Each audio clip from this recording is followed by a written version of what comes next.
We often hear that being kind and prioritizing others' needs above our own is a noble trait. Yet, does anyone warn us about the potential dangers of being overly kind and caring? In a world where giving doesn't always guarantee receiving, many generous individuals find that their acts of kindness leave them depleted, both emotionally and financially. Can excessive kindness even put our own lives at risk? You might be surprised by the negative consequences that can arise from being too kind.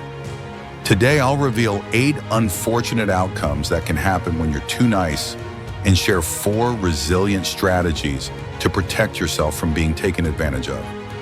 Let's dive into the first point without further delay. Having overly high expectations of people.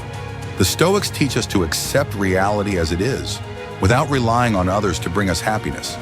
Giving freely without expecting too much in return not only reduces disappointment, but also fosters emotional detachment, leading to a calmer state of mind.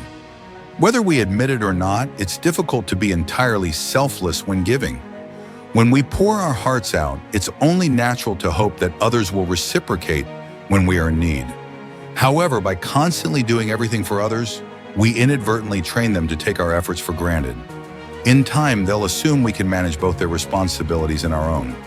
But in reality, your expectation of reciprocity may not be fulfilled, leaving you feeling drained, resentful, and disheartened.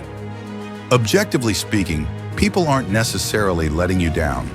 They're simply doing what everyone should be doing, handling their own responsibilities. Next, people will begin to expect something from you constantly.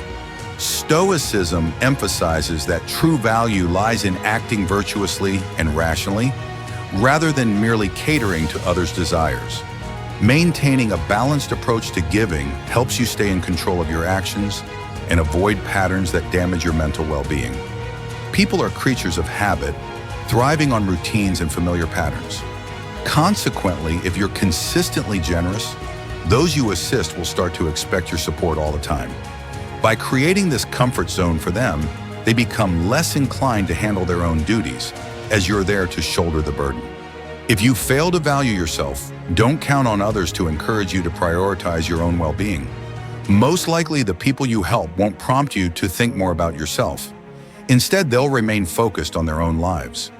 Another risk is that your personal goals may become overlooked. The Stoics advocate living by reason and virtue, setting boundaries, and prioritizing personal duties to maintain balance without sacrificing identity and well-being. When you constantly put others before yourself, you might be attempting to escape your own inner struggles. Reflect on how you feel when spending a quiet weekend alone or returning to an empty home. Are you immersing yourself in endless tasks to distract yourself from personal discomfort? Sooner or later, you'll be forced to confront your own feelings, and neglecting your own needs only intensifies the struggle. Remember, self-care is essential for maintaining health. Before offering support to others, ensure that you're content, nurtured, and at peace with yourself. Never give away what you haven't first provided for yourself, whether it's a small indulgence or taking time to relax.